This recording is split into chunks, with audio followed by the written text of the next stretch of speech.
Hey guys, it's Maddie, Brandy's podcast editor, and in this week's episode, we're going to talk about something we've never covered on the podcast before, your period. But stay tuned because we also dive into Cassandra's story and her mission to empower women. You're listening to The Power Project. I'm your host, Brandy Voth. I also like to think that I'm your guide along this journey of purpose, which is where you will hopefully end up at the end of this podcast. I'm a mom, a wife, a daughter, a friend, an entrepreneur, an advocate in the fight against human trafficking. I wear a lot of hats, y'all, but don't we all? And most importantly, I am passionate about inspiring women to go out and lead purpose-filled lives while owning your God-given power. I have this crazy belief that we are all better when we lift each other up, which is exactly why I created this platform to spotlight other women that are leading in ministry, business, and nonprofits in the hopes that you at home will be inspired by their stories to get up and take action in order to walk in purpose and own your God-given power. Without further ado, let's jump right in. Welcome back to The Power Project. My guest today, Cassandra Wilder, has all sorts of wisdom and knowledge to impart on you guys today.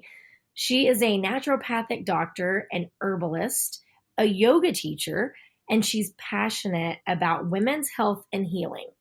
She and I have just recently met, and I use the term met loosely. We have connected on social media, and we've had a really great chat getting to know one another.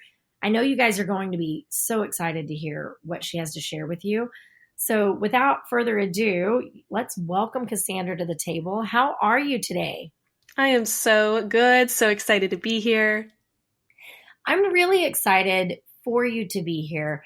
I like to bring a wide variety of topics to the table, and we haven't quite discussed some of your expertise on this podcast up until today. So I think that you're going to be able to offer a really unique perspective. But before we just dive into all of that, tell the listeners a little about yourself, who Cassandra is, and what fuels you. Yeah, thank you. So like you shared, I'm a naturopathic doctor, so my primary focus is in women's health and specializing specifically in women's hormone health and menstrual cycle regulation. So I'm really passionate about teaching women about their bodies. The sad truth is that most of us received next to zero information about our bodies, how they work, or the really powerful side to them as well. I'm really passionate about teaching women how to connect to their bodies so that they can live a life that is empowered, that is fulfilling, and that really brings them joy. And after graduating as a naturopath, I started to see this theme over and over in my practice where women would come in, have severe debilitating periods, an array of health problems, PCOS, gut imbalances, thyroid imbalances. And alongside all of that, I would notice that they also were depressed, that they had no direction, that they felt very lost, or they really resonated with the term aloof. And so I realized that when you disconnect from your cycles, you disconnect from who you are. And so if we can help you regulate one, we can innately heal the other. So my passion and purpose in this world is teaching women how to reconnect to who they are. Okay, so for those of us who have not been along this study with you, what does it mean to connect to your cycles or disconnect from your cycles? Yes. So most of us naturally are disconnected from our cycles because of the lack of information we receive as a child, but also because we never learn that this cycle has the power to connect us to our deepest essence or who we truly are. So in the path of reconnecting, for a lot of us, that's learning how to simply embrace our monthly cycle. It's learning how to honor these shifts that we all experience throughout the month, both on a hormonal basis, but also an energy basis. So at different times of your month, you're going to have peak energy, you're going to be incredibly productive, and at other times, you're going to want to be on the couch and crawl under a blanket and not talk to anyone for a couple days. And when we learn how to honor the changes that you move throughout the month, then we actually start to work with our body rather than against it. So it's really just a reframe in how we view the entire experience. Okay. If you have someone that is, let's say they've had a hysterectomy, they've had an ablation, they've had an IUD. Are you still able to connect them? Because I'll speak personally, I have an IUD. And so I don't have the monthly cycle, but I do find that I still have the ebb and the flow of the monthly energy. And so do you work with anyone in that space? And are you still able to connect to your internal energy level, your internal power, your internal cycle? Absolutely. And that's such a great question that a lot of women have, especially women that have had something like a hysterectomy where they don't even have their uterus anymore. That seems to be such a big question. What about me? How do I connect when I'm never going to experience that cycle ever again?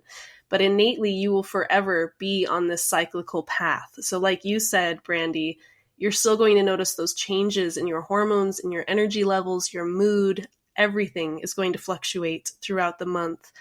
And when we really hone into that, we see that it's less about the physical thing that we're experiencing and much more about the emotional changes that we're experiencing throughout the month.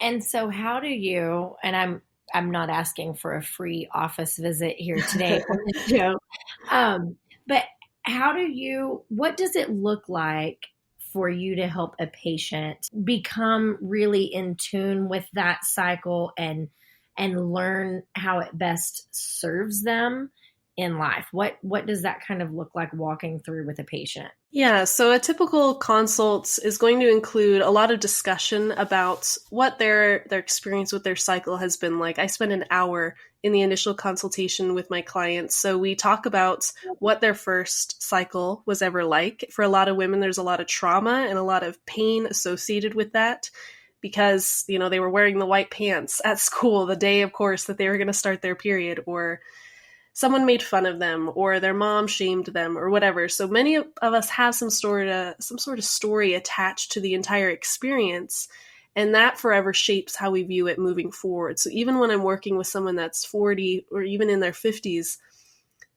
we can trace it back to that first experience, and by associating that disconnect to what they've felt for most of their life, that is the first step, first and foremost. Do you work with any young girls that are going through the transition in the very beginning, early stages? I do, and I hope to see that a lot more, but often when I work with mothers that have, been trying to heal their cycle and we finally get to them to a good place, they'll reach out to me and say, my daughter is 11 or 12. Can we start to work with you so that she does have the tools she needs so that she never feels the way that we have? Yeah. And I literally, it's so funny because I just had this thought, not even related to yours and my upcoming interview. I had the thought before we even scheduled this. I have an 8th grade son, and I've watched the little girls his age that are going through hormonal changes. And I literally was washing my face just a few nights ago and said a prayer where I was like, thank you, God, that I don't have to go through this with a daughter. It's such a tricky balance. I remember being miserable and making people around me miserable and not wanting to make everyone miserable, but not even knowing how to control it. But at the same time, the first time that I ever had cramps, it was Christmas Eve at my grandma's house. And I went and I laid in her bed with a heating pad and I didn't know what was wrong. And, my mom came in and my aunt came in, and it was interesting. And we'll talk about this in just a bit because you do the women's circles and the women's retreats. But, my grandma was the one that finally said, do you think maybe, she's getting ready for her time? And so I had this whole circle of women around me that were rubbing my back and getting me a heating pad and taking care of me. So I think that what you're doing and what you're creating is really just the most ideal circumstance for a young girl transitioning at that point. And I just personally think it's one of the most horrendous things, like you said, of just what the heck is wrong with my body? why am I going through this? And why have I become a really unpleasant person to be around? Right, exactly. So yeah, I like that. I like that you're offering that to the young girls. What would your advice be for the women, for the moms out there today that do have daughters that are crossing over that bridge? What would you tell them, that how to help them all go through that transition more seamlessly? Such a great question. The biggest thing is to remember that children learn from us. And so you must lead by example. If when you're on your cycle, you are complaining about it or blaming, your mood imbalances or whatever on your cycle, or if you're looking at it like it's such an inconvenient time, that's imprinting in your daughter. And she's going to start her cycle already with the mindset of, my mom said this is horrible. It puts a lot of pressure on me. It's painful. So I'm forever going to think that this is a terrible thing. So if you can show them that it actually can be harnessed and be a really powerful time, to rather show them that when you're on your cycle, this is a beautiful time to honor yourself, to slow down a little bit, to take a hot bath, or to communicate some good boundaries. Just that would give these young women the basis that none of us got.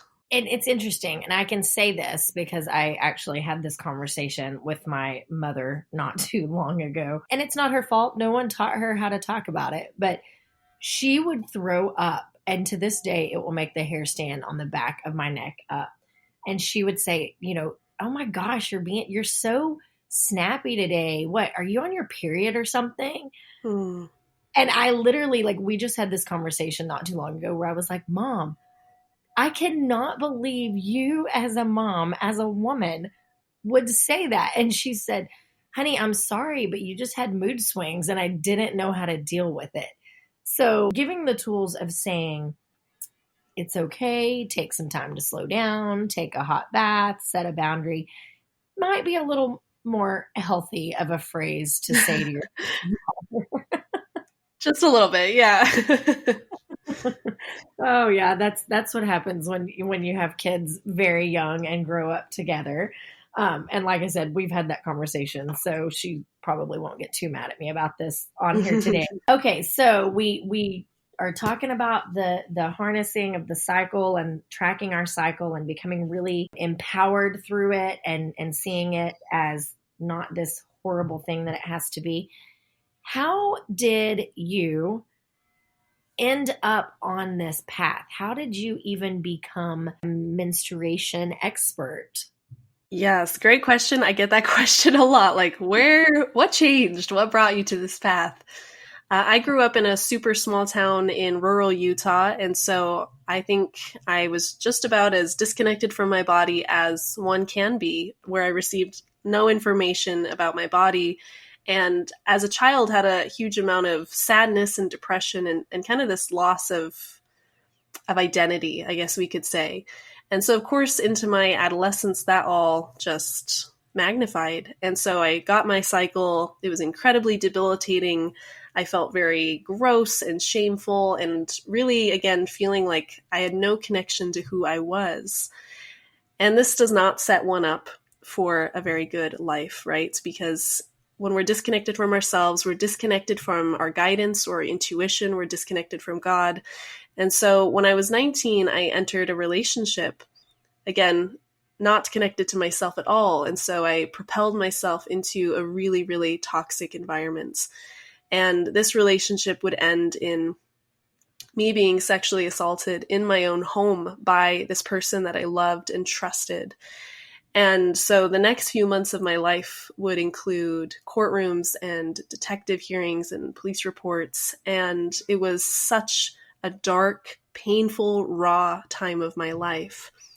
And while I would really never want to relive that experience, I am so grateful for it now, because that was the wake-up call that I needed. That was the shake that I needed to realize that I had to change, that I couldn't continue to blame everyone else in my life for my lack of happiness, for my lack of fulfillment, and my disconnect from anything greater than me. And so slowly began that healing journey. And that's such a personal journey. And there's no one right way to, heal trauma or to heal a lifetime's worth of sadness or loss. And so for me, that was going to yoga, that was meditation, that was finding people that I really looked up to and mirroring the habits that they had. And it was along this process that I got really clear that I'd always wanted to be a naturopath, that I wanted to help other people feel really empowered. And I wanted other people to know that it was possible to feel healthy and vibrant. So I left the United States for over a year to travel and to discover what it meant to be a woman in this modern world. How did other cultures celebrate femininity? How did other cultures approach trauma and healing? And all of that gave me the insights and the wisdom to myself that I needed so that I could really start to close the chapter of my life of loss, disconnect. And that's when I came back. I did my doctorate in naturopathic medicine. And since then, it has just continued to really point me down this direction of menstruation and the feminine connection and what happens when a woman connects into her innate source of power. While you were traveling for the year, what did you learn from other cultures about being a woman and about being a woman dealing with trauma and how different it looks than someone in the US? Yes, I found that their approach was so much more holistic and so much more embracing. I spent a lot of time in Guatemala, and that became my absolute favorite place to see the Mayan women, the indigenous cultures there, and to sit within women's circles. I had never been to a women's circles, if I'm being totally honest. Growing up, I actually didn't really like getting along with other women. I chose to be one of the boys because my story was that women were competitive or jealous or whatever, when really that was just a reflection of myself. And so going to a women's circle was totally outside of my comfort zone. But that was the piece that I'd been missing my entire life, to simply be heard by other women, to witness other women speak their truth, and to realize that we are all so similar, that none of us are going through this alone. We are all moving through the same experiences. We've all experienced sadness. We've all experienced trauma. And when we come together, we realize that we do have the power to heal together. I think this idea of women's circles is beautiful, and it is part of your mission and your work. Hey guys, if you've considered starting a podcast like Monica and I have, but you're overwhelmed by how to actually launch, I've created a basics of podcasting course over on Skillshare. So you can sign up for my course and get 2 months of free premium membership. Skillshare is where I learn all types of skills that I don't know how to do otherwise. I'll include the link in the show notes. You can head over to Skillshare and search Brandy Voth's class, The Basics of Podcasting. For those at home that may be thinking, this sounds a little woo-woo, can you just break down the basics of really what a women's circle is? Yes, they're all going to be a little bit different, but at their core, all it is it's an embracing safe space for women to gather together and to talk. And so in some sense, you could say when you go out with your girlfriends or when you are with your sisters or women that really mean a lot to you, that's like a women's circle. But now imagine that being just a little more intentional, having a little more of a safe container, and then maybe a meditation, maybe some sort of topic, or maybe some sort of food or item to really bring us together, to break bread together. This creates that container where we can really talk about the things that most of us never talk about. For a lot of women, a women's circle can be fairly emotional because most of us have learned that it's better to just stuff it within, to not talk about it, sweep it under the rug. And when that happens, it manifests into something physical. It manifests into something much bigger, much more painful, and it resurfaces later in our lives. So to be in a women's circle with women you trust, to be able to speak the things that you have lived through, the things that have shaped you, that have been beautiful and heartbreaking and everything in between, that right there is where transformation happens. Absolutely. And I think that we can, like you said, we can give it different titles. I love doing women's retreats, on like small scale women's retreats, where we do exactly this, where we gather and we do yoga, we do meditation, and uh, and we talk about the things that we're struggling with and things that we can learn from one another with. We do a ladies' night where we do similar things, and we may have one topic we speak on. And then even at a greater scale, where you look at a women's conference where you come together and you have that immersion of being surrounded by thousands of women that are being authentic and vulnerable and talking about the things that we women go through. Because like you said, most of us, and I've kind of done a bit of my own research on this, but most of us grew up thinking that we had to compete with females, we thought it was all the other females trying to compete with us. Right.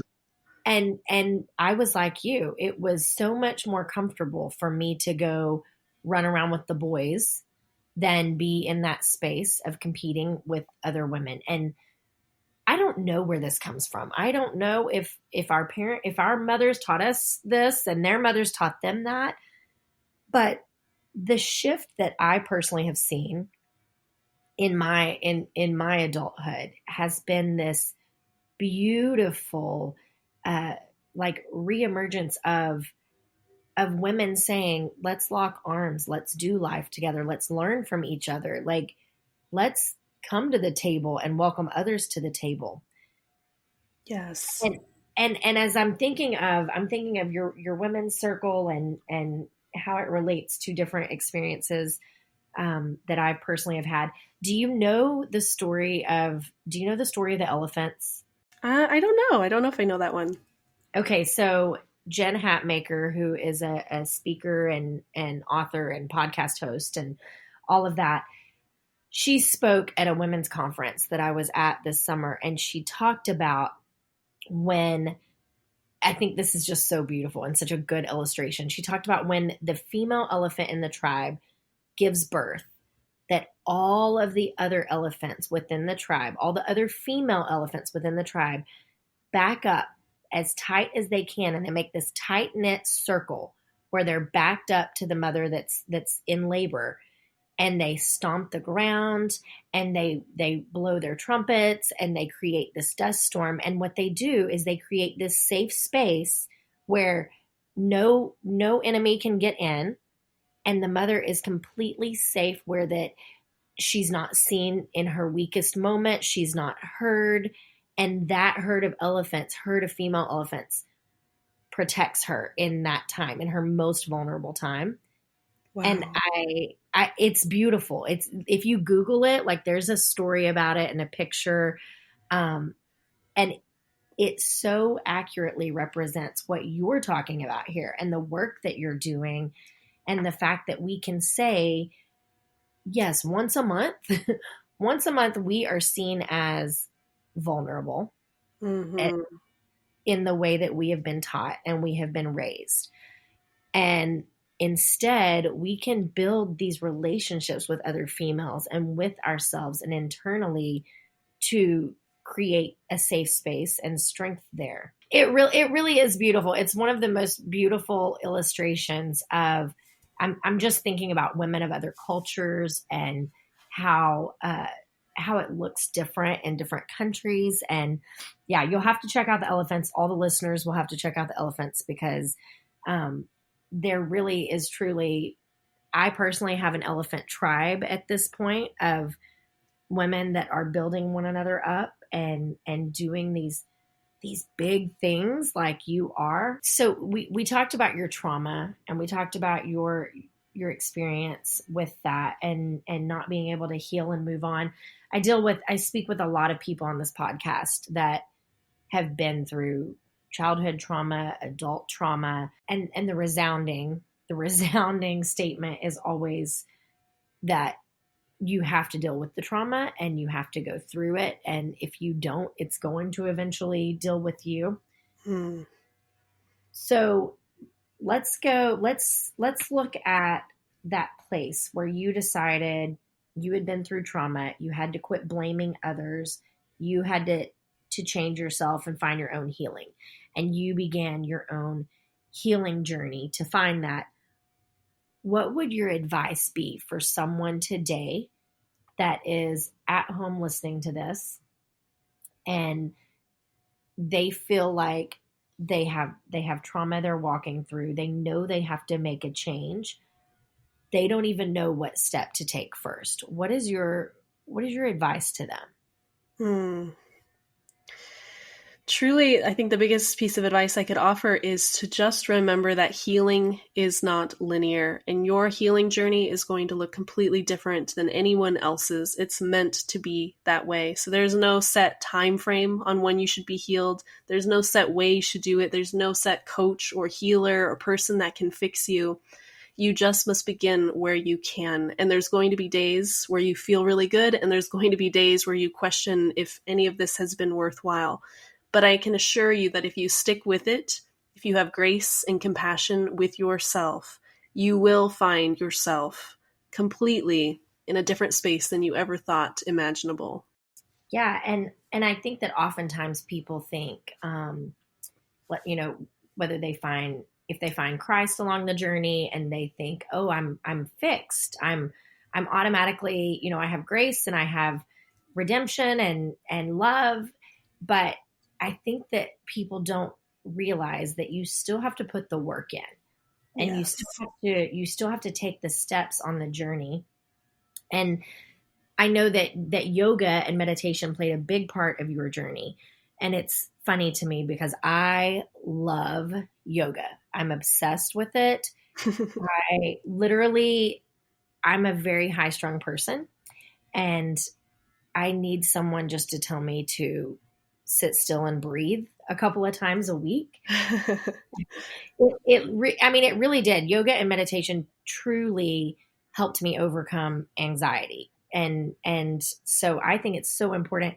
I deal with a lot of people that think that you can't be a Christian and do yoga and meditation.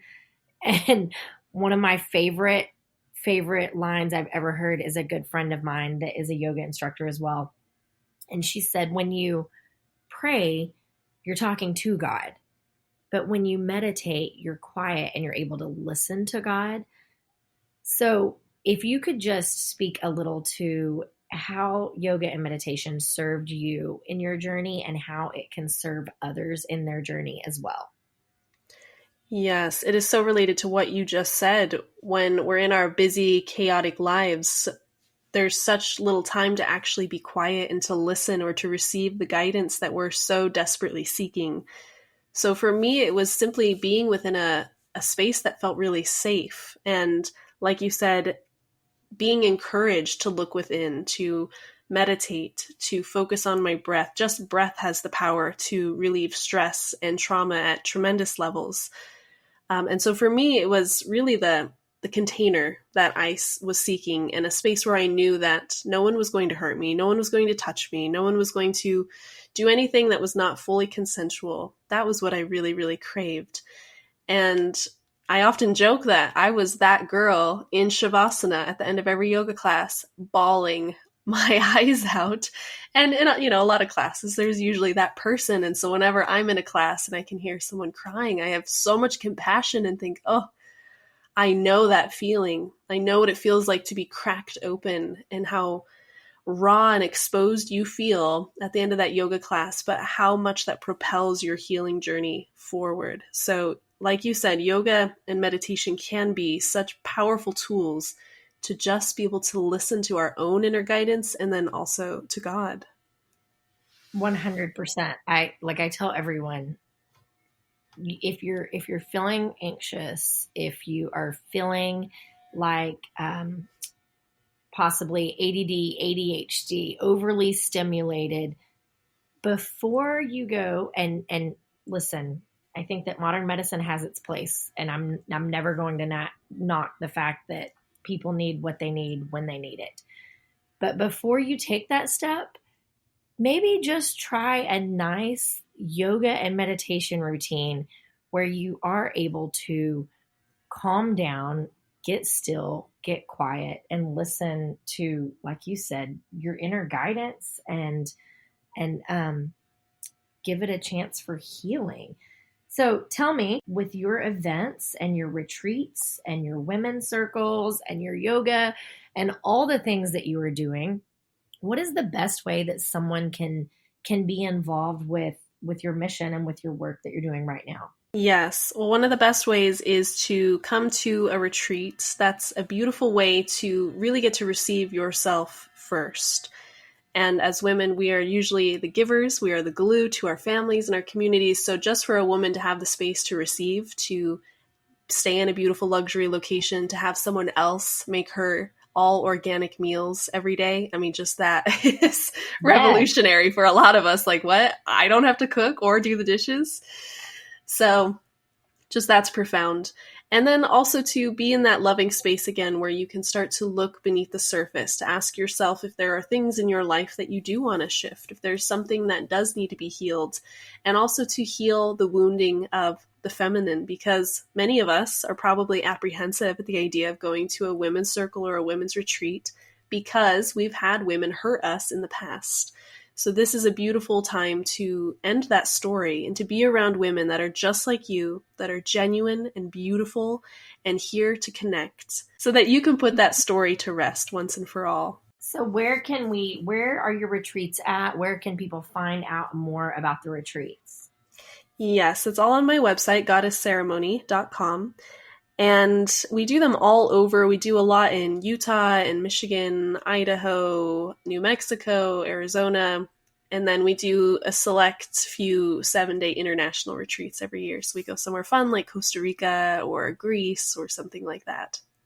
Oh, Costa Rica is on my list of places to visit because I've heard so many amazing things about it. It is the best. Okay, and then where can people find you online to follow along with everything that you have going on? Yeah, so like I said, goddessceremony.com is a great resource space to see all the retreats, the blog. I have a podcast as well. If this was interesting to you, all of this taboo talk, the podcast is a great place to get more of that. And then I am on Instagram at Menstruation Queen. All right, and what's the name of the podcast again? It is the Goddess Ceremony podcast. Awesome. Well, I know that you've been a really incredible guest on my end. I've loved learning all of this from you. I think that you are a great resource for the listeners to follow along with. So I just want to thank you for your time today and coming on this platform with us. Thank you, Brandy. I'm so grateful. Absolutely. And you just keep doing what you're doing and talking about all the things with all the women and empowering females globally. Thank you. Friends, I hope that you enjoyed what you heard today. As always, if you enjoyed what you heard today, could you do us a huge favor? Go write a review, rate us, and share us with all of your friends on social media. This is how we get to keep coming every single week, having these conversations that we bring to you, our listeners. It's also how we're able to book really incredible guests week in and week out. So show us some love, friends. I can't wait to chat with you next week, but until then, go out and live your best purpose-filled lives.